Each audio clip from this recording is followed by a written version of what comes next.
y'all, hey, we are back, and we're finally back with All the Queens Men. They have been on hiatus for at least 4 or 5 months, if I'm not mistaken. We all know Mr. Tyler Perry takes a very long time to bring shows back from like mid-season finales and new season finales, everything. They just take a long time to come back. So I had damn near forgotten about the series. But we're back. And we're on episodes 11 and 12. We know that with this particular series, the episodes come out in two, so you will get two separate videos. And I think it comes on Wednesdays as well. Same day as Sisters. A lot of the characters are starting to intermingle as they do in any Tyler Perry series. So, you'll hear the name Madam in the Sister franchise, in the this is a team of franchise, and also in All the Queen's Men. But in All the Queen's Men, she's going to shine independently and on her own as a psychopath. So let's just jump right into it. And we're finishing out season 2, episode 11, entitled Consequences and Repercussions. Ooh, there's some big words. Anyway, all right, just a quick little refresher from what happened about 5 months ago. Amp was in a halfway house. His friend Red robbed Madam. Say that 3 times fast. Red robbed Madam, and she's still looking for her money. She killed one of the hillbillies. Blue killed her love because she was talking crap about Madam, which was a cop. Now they're looking for her. They're looking for her lover. They done got rid of her. They done dissolved her in acid somewhere, I'm sure. Madam has killed a bunch of people. Turns out Amp didn't steal the money, or so we think. And Madam has had to kill the dude Roman that was in the cage because he tried to attack her with a nail file, whatever. Doc's got a baby, and Teresa is upset that Doc don't want her, so she walks in front of a bus with the baby in hand. That is where we ended mid-season, or the last time that the show was on. So we're gonna pick back up with Teresa getting hit by the car, and another dancer runs inside to tell the other guys about it, because it's happened in the parking lot out in front of Eden, which is the male strip club. It appeared that both of them are dead. Teresa definitely, baby, not so sure. Blue. Meanwhile, while all this is happening outside, people inside are kind of oblivious to what's happening for the meantime. So Blue is inside. She calls Amp and tells him that Madam wants to talk to him and she's sorry and give her another chance, blah, blah, blah. Meanwhile, Madam is in her office talking to Tommy, and she's slapping him because how could you let Roman, get a hold of something to attack me like you was tripping? And Tommy, this belligerent fool, enjoys being slapped and punished by Madam. So it ain't really much of a punishment to him. And she tells him, like, listen, Roman found a nail file in my bathroom and he attacked me. She took care of him by way of taking him out of here, and you need to go clean up the mess that I left in my bedroom. So, and don't let this shit happen again. Meanwhile, the show is still going on, and the dime's hyping up the crowd. She introduces the men of Eden, but they are nowhere to be found. Why? Because they're outside dealing with dead Teresa and possible dead baby. So Blue and Diamond are confused, so they need to, come up with an alternate plan, because Madam is missing her money. We need to figure out where the hell everybody is at. All right. Meanwhile, Tandy comes in and brings Madam the money that she extorted from her, because I keep saying last season because it feels like a whole season's long, but last few episodes, Miss Tandy lured in one of her dancers, used him as a sex slave, and Madam had to go rescue him. And so Madam told her, like, listen, you're fucking up my money, so I want you to bring me some money, and I'm going to take your little doggy here for ransom.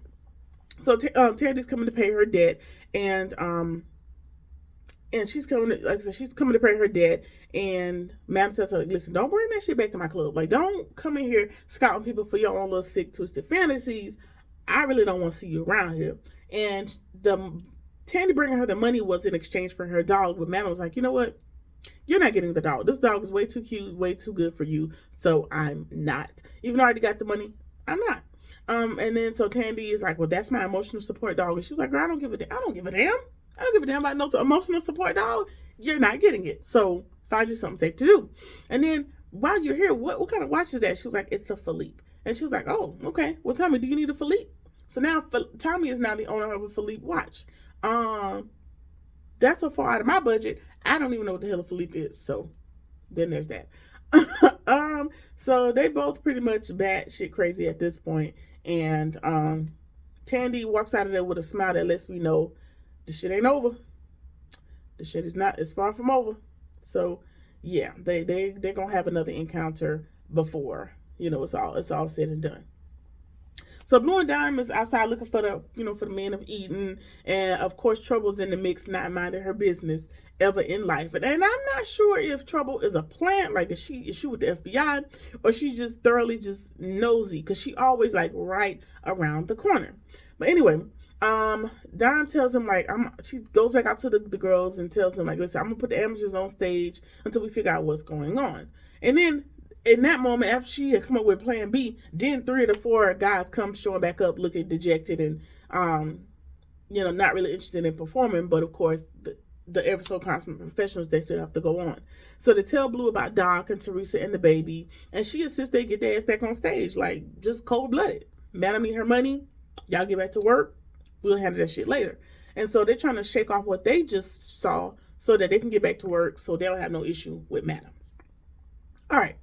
Blue goes to Madam and tells her about Teresa and the bus and the baby. Amp is outside talking to the cops, and now the investigator is all up in Doc's face, and she's accusing him of pushing her in front of the bus and asking him how he knows her. And he's like, listen, she's just a friend. I just know the lady. And witnesses claim that they saw Teresa running from him, which, if you're a bystander and you're far enough away, it may have appeared that Teresa was running away from Doc. Maybe. If you look at the episode prior, you see she was not really running because she was walking backwards. She was backing away from. That was in her disbelief, because in her mind, she had already caused all this trouble and realized, after I did all this, he still don't want me, and I see a bus coming, so I'm just gonna end it all, because hell, I won't be in the mall. But that's just the essence of what it was. But of course, they want to take Doc down. Anybody affiliated with Madam or Eden or anything else, they want to take down. So the witnesses claim they saw her running from him. The baby is in critical condition, so we're not sure what the status is of the baby. And then she asked Blue, since y'all here asking me questions, the investigator, she was like, because at this time Blue and Madam have already showed up, to be by Doc's side, so they can hurry get rid of this investigator, because the block is hot. The block is hot outside of strip club. So she asked Blue, since you here, I got questions for you too. Where's Catherine? Catherine is the cop that she killed, that's the love of her life. She had to kill because she was going to try to take Madam down. Girl, that lady's in a vat of acid somewhere. Who knows? And since we're also here, Madam, where's your business partner? We know that his wife's dead, and I'm sure you know where he is. So where these people at? And she's telling me, like, I'm gonna take every last one of y'all down. That's my life's mission, essentially. I want to take you down, Madam, and anybody affiliated with you. And of course, Madam don't take too kindly to threats, and so you better find you something safe to do. And Madam tells her, like, okay, and no, the investigator tells Madam, like, hey, I'm coming back with a warrant for everybody, so y'all better be aware. All right, so Blue is warning her that she needs to get the bodies from under that club, because her business partner is one of the many bodies at this point that's buried under the club, and Madam is not excited about the fact that these people have to move, because she is so out of here that she enjoys coming to work each day and walking on the graves of her enemies. That gives you a little insight into how her brain works. But Blue lets her know, like, just like Blue told her last season, or this season, whatever season, get this money out this club. It's not good to have this money, all this cash in this club. And she didn't have the rush. She didn't have enough rush in her. Even though Blue had the gift of foresight, she don't be listening to Blue. Hopefully she listens on this, because when the investigator comes back with the warrant, your motherfucking ass is going to jail if you don't get them bodies from under that club. So she tells Blue, hey, when the coast is clear, get them dug up, get them moved, and go ahead. So Fuego is the sensitive one out of the group. He is traumatized, and he is just puking all over the place. He can't perform. He puking on people while he on stage, giving his performance. So he ain't gonna be able to handle it. Now the baby is not dead. She's in critical condition, but she has sustained injuries. She's been covered in blood. She has had some trauma that Fuego subjected himself to by taking the blanket off of the baby down out there at the scene. So Madam sends him home, and then she asks, Doc, hey, what happened out there? And he tells her exactly what happened, and she reminds him, like, listen, it's not your fault. She was already out of here. I mean, her mind wasn't right already, so it ain't your fault. That's the decision that Teresa made. You go home too. Y'all go home, get your minds right, and come back later. All right. So concierge / Pretty Ricky, he gets home to his wife, and I thought, holy crap, like he done got caught or whatever. That's what I thought his wife was gonna have an attitude. But the wife tells him, like, listen, the DEA has raided one of our ships, and if you spend less time chasing Madam, you'll be able to keep your eye on our stuff. And so essentially, Lotus and Concierge are married. Their marriage is an arrangement for power and not love. When you are her family, her dad, they are big members of the cartel. So, it's an arrangement. It's a power move. It ain't really love. They do their own little thug thizzle and get back together just to keep the power where it needs to be. And the only rule that she has is that you not embarrass her. Well, with him having had Madam on the jet, on their private jet and at the White House and places that you would take your wife, it's getting very much embarrassing. So she has got a bone to pick with you and Madam. And he tells her, like, listen, Madam ain't your concern. She can cut large amounts of money, so she's going to be an asset to our business. So let me just focus on that, and you just focus on what you got to focus on. She tells her, like, listen, I will have her pinned down if she thinks, if I feel as if you're really developing feelings for her. Now, I'm not sure that Concierge is or is not catching feelings for her. I think it's more of a ploy to get her to behave on the level that they need her to in order to start cleaning money, because their enterprise is not very showboaty. If something happens, their hands are clean. They don't want anybody to know it comes from them. Well, Madam is opposite in the fact that she is all about the spectacle, all about letting them know that it came from me. The message is directly from me. I did it. What are you going to do about it? Type thing. So they need to refine her a little bit before she can become a part of the conglomerate. But Lotus is like, okay, if you fall in love with this girl, if you're trying to embarrass me, I'm going to take her goddamn head off, basically. So hopefully Madam can keep her head before it's all over with, or it's going to be a short series. Duh. All right, so at the end of the night, the club is closing down, and Blue, tells Dime to make Amp talk to her. Yeah, Blue tells Dime she needs to make Amp talk to her. Now go ahead and do that. There is a drunk lady asleep in the club, and I'm not sure if this lady is really drunk. It's given very much planted. It's a couple people that feel like plants in this season, but I ain't picked them all out yet. Like the white dude, that's the new stripper, definite plant, definitely here to gain information. Trouble, perhaps, and now this lady. So there's a drunk lady, and she wants Blue to take her home, and her name is China, and she's just so drunk, and she claims that her husband beats her, and she doesn't want to go home, and Blue thinks that she's trying to set her up, but of course Blue's all about the ladies, and her guard is starting to dwindle a little bit. She's letting her guard down just a little bit with this lady, but they're gonna meet around the corner at the coffee shop a little later on. All right. Dime goes to Amp, and he's mad that she got an extra key, and she's trying to get him to see her point that she has a loyalty to Madam. Not only a loyalty, but a fear. Like, had I not told her and it were true, not only would you be dead, but me and you both would be dead. And I'm not that girl. Get somebody else to do it. Like, listen, hear me out. Like, okay, we glad you didn't do it. We glad she didn't chop your head off, but I had a decision to make, and my loyalty is to her. It just is what it is. And so a girl that frequents the club comes walking out of the bathroom, and then it becomes abundantly clear to Dime that Amp is pretty much done with her because of her accusation to Madam that almost cost him his life.